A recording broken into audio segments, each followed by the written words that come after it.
Non-Monogamy Help is a podcast where your questions about open, non-monogamous or polyamorous relationships are answered. Our host, Lola Phoenix, will consult a licensed therapist with over a decade of experience to address your problems. Names and locations have been changed or censored to keep your questions anonymous. You're listening to Non-Monogamy Help, the podcast. Hello and welcome to episode 109 of the Non-Monogamy Help podcast. I'm Lola Phoenix. Please send your questions to ask@nonmonogamyhelp.com and they'll be either in the podcast or the column anonymously. You're more than welcome to let me know which one you'd prefer. If you want to read all the columns and listen to all the podcasts, you can find everything at nonmonogamyhelp.com. Subscribe to the email newsletter, which is actually really important and has lots of good things, and you'll always get all of the stuff in your inbox. And you can do that by going to go.nonmonogamyhelp.com/email. And I am on Twitter and Instagram at non-monogamyhelp, so long as those platforms stay active and don't crash and burn. If you want to support the columns in the podcast, please consider becoming a patron, even $1 a month, to help support the daily running of the columns and the podcasts.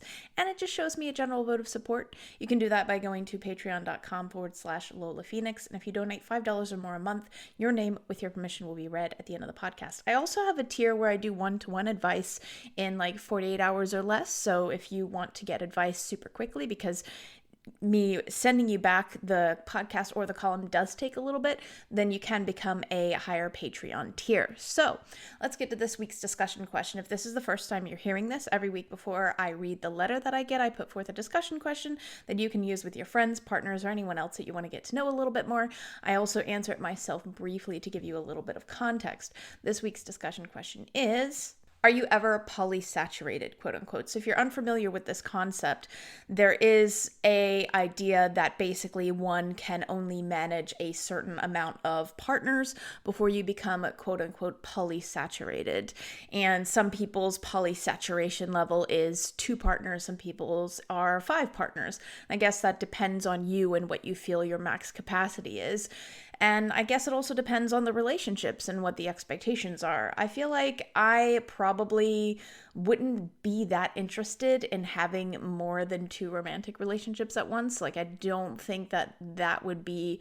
It's not necessarily that I couldn't, quote unquote, handle it, because it really depends on those individual relationships. I think that it's somewhat comparable, and maybe people feel a little bit freaked out by comparing it to this, but I genuinely feel like it's comparable to the concept of like managing multiple friendship groups, or even like having multiple children. Like children are different. Different children are different. Some require more time and energy than others. It's not to say you shouldn't give time and energy to all children, but I think that from what I know, it could be wrong, I'm not a parent, but from what I have witnessed in the way that other people manage these relationships, different relationships with different humans require different things.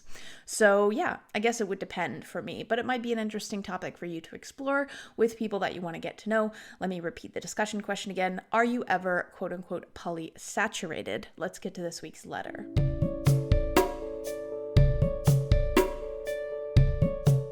I just discovered your awesome podcast today and have been binge listening all day. Thank you. I do apologize if you've already had an episode about this, and maybe I just haven't gotten to it yet, but I'm new to non-monogamy, and while I don't mind one bit that my new partner has a wife, I've met them and they're absolutely lovely, I sometimes find myself wanting to go right out and find a second partner of my own to, quote unquote, keep it fair. However, this seems like it could be very detrimental because the relationship I have with my partner is still very new, and we are spending as much time as we can together. I feel like a petulant child wishing things could feel, quote unquote, more fair, and maybe someday I will have a second partner. But for right now, would you say it's best to focus on the relationship I'm currently building and not to worry so much about, quote unquote, keeping things fair?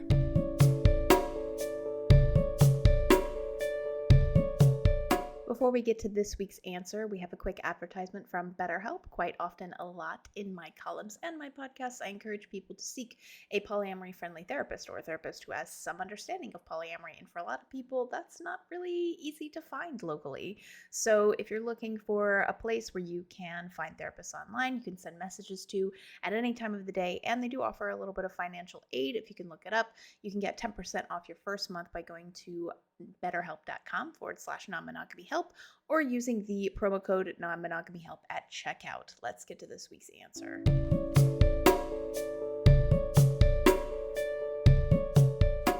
first thing I want to say is that there's nothing childish about your feelings, and it might be helpful for you to check yourself a little bit when it comes to that, because I understand why you're trying to judge yourself a little bit, because I think we all kind of do that, but there becomes a point where sometimes this kind of reaction is a little bit self-attacky, and self-attack doesn't do the thing that you think it does, or that your brain kind of thinks it does, right? Because like, I think a lot of us self-attack because our brains are like, oh my God, we need to make sure we stay safe. And the way that we stay safe is by really making sure that, I make sure that these things, and you must, it's a survival mechanism of your brain.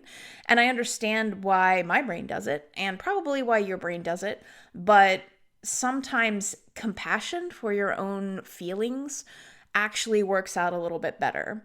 So allow yourself to have feelings and kind of see if you can check the judgment that you're doing towards yourself a little bit at the door, because feelings are just feelings. They aren't necessarily embodiments of who you are as a person. I think sometimes we tend to think that our feelings represent us and our identities as a whole, but actually feelings are just feelings. And sometimes you're angry, sometimes you're sad, and that doesn't have to characterize you as an entire person. You're allowed to be like, oh man, I want a second partner, without that being a complete representative of who you are. So give yourself permission to have feelings without that necessarily being an encapsulation of who you are. So that's the first thing. Second thing, again, I don't think that it's childish to have this feeling, because at the base level, polyamorous people are always like, love is infinite, love is infinite. And that's true. Love is very infinite. There is no limits to the amount of love that you can have for different people. And that is an idea that we are attempting to challenge within societies, because throughout our childhood, for most of us, society has said you must have only one amount of love, romantic love, for one person, and that's it. And so you are challenging that. Love isn't limited. However, time is limited. You only have 24 hours in one day. You are only one person. We are not yet capable of splitting ourselves into multiple things, and time turners don't exist. And we have 24 hours in a day. We have a limited amount of energy. There's only so much that we can do. And when you sign on for a non-monogamous relationship, as I've said multiple times, one of the things that you have to accept is that in comparison to a monogamous relationship, any partner that you have will not give you 100% of their time. Now, again, like I've said before, this isn't necessarily the case in all monogamous relationships. Some people have very time-intensive careers, or they're just kind of not interested in giving one romantic partner 100% of their time. However, culturally, we kind of assume within a romantic relationship that we will have 100% of someone's time, and that becomes somewhat of an emotional expectation, and that can be sometimes difficult when you do start in non-monogamy, because you kind of have to adjust to that, just like you have to adjust if you're going from a in-person relationship to a long-distance relationship. You kind of have to adjust there. And for some people, that adjustment is something that they don't want to do, or they have no interest in, just like some people have no interest in long-distance relationships. So I feel like the sort of feeling of like, oh, maybe I should have a second partner, or I want to have another person that I also get to share some time with, because I recognize that even though we're spending this time together, this person does have another partner and therefore is not capable of giving me all of their time. Therefore, I have a gap in my life of things that I probably would have gotten if I were in a monogamous relationship, and therefore would like to maybe fill that gap with time from another person.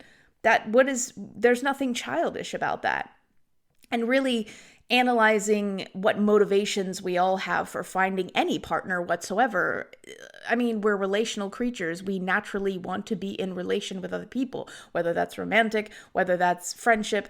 There is a reason, as I've said before, that solitary confinement causes human beings' mental capacities to degrade. There is a reason why solitary confinement is considered torture in many, many places, because we're relational creatures. We have survived through relationships. We improve through relationships, and it makes sense to want relationships. I don't feel like there is some sort of a pure type of motivation for wanting a new partner. And I don't think that it's necessarily selfish to want someone to share your life with and to want to have someone that your partner has. Your partner has a wife, your partner has a whole other person that they get to spend time with, that they get to share things with, that they get to love. And you noticing that you don't have that and therefore wanting that makes total sense. That makes total sense. That's not childish and it's not ridiculous.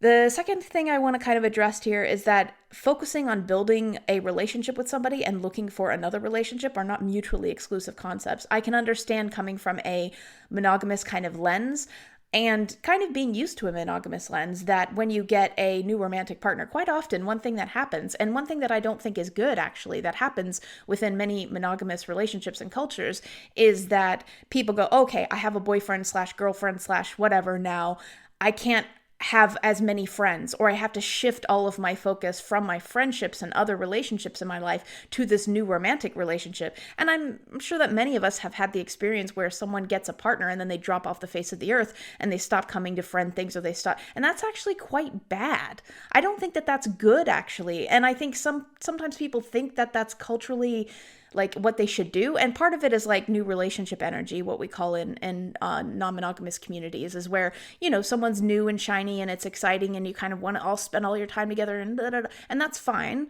But that doesn't mean that you let go of your other relationships. And friendships are relationships too.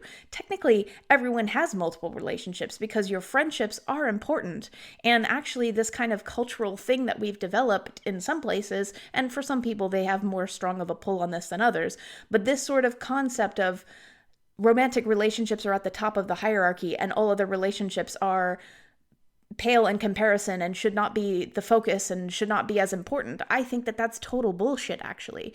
And actually, it would benefit you loads to understand that there is a balance to be had between how you, again, love is infinite, time is not. There is a balance to be had with how you decide to manage your time and we all have as well, like most of us have to pay rent and you have to go to work and then, we got to exercise too. And it's so many things that you have to do. And it's polyamory in this economy, how are you going to manage your time? It's a struggle. It's a struggle. But I think that it would actually benefit you and benefit everyone, really, to be able to understand that when you have a new romantic relationship, it doesn't have to take over your entire life. And you can focus on building other relationships, whether they're romantic or not, whilst you're also in a monogamous or non-monogamous relationship, any kind of relationship. You can learn how to deal with your time in a way that might be beneficial for you. And particularly because you're interested in non-monogamy, it might benefit you a lot to kind of figure out, okay, I got a new relationship here and I'm looking for other people, and how do you manage your time? Like, that's actually quite a good practice, because when you do get a second partner, at any point in time, you're going to need to balance your time and figure out how you're going to prioritize things and whatnot.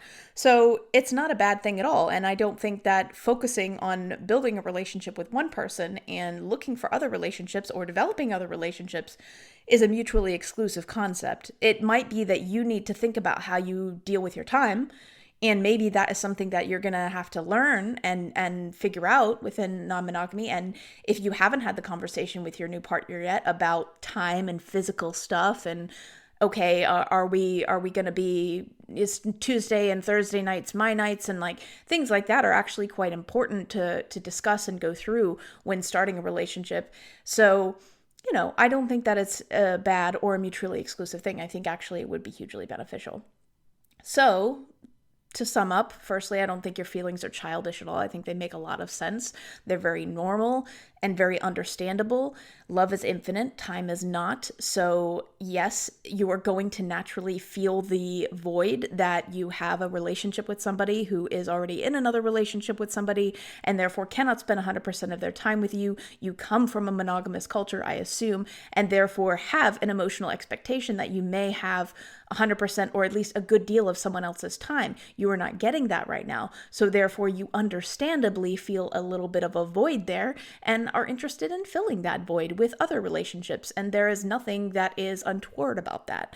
the motivations people have for finding a new partner don't necessarily have to be quote unquote pure. And I'm not saying you said that, but I'm not sure that such a concept like that exists. And remember to think about like the story you tell yourself and the way that you judge yourself for having feelings, and whether or not that judgment is actually bringing you more towards a better life in general.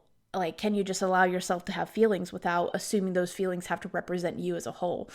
And then last but not least, focusing on building one relationship while looking for others is not a mutually exclusive thing, and it might actually benefit you a lot to learn how to balance both, especially if you would like to be non-monogamous and would like to continue being non-monogamous. Learning what your personal preferences are as far as how you spend your time could actually be super helpful. So yeah, I hope that helps, and good luck.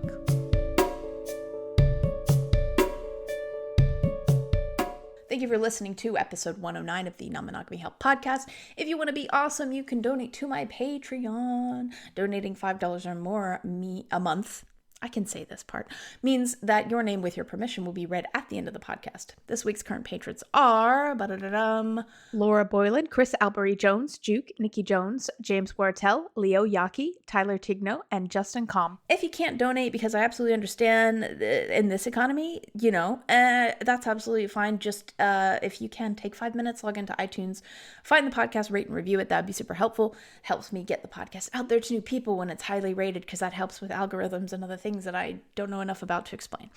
And if you want to rate it on Spotify as well, then please also do so. And yeah, if you don't want to write a review, just putting a star rating in is nice. I can understand if you feel like, oh, I don't know what to write. Ooh, it's awkward. That's fine. That's all for this week. You will get a new column next Friday and another podcast episode in a fortnight. Thank you again for listening.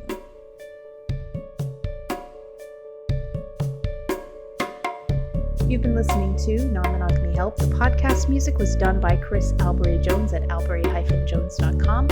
Our podcast art was done by Dom Young, and you can visit Dom's site at domduong.com. Thank you again for listening.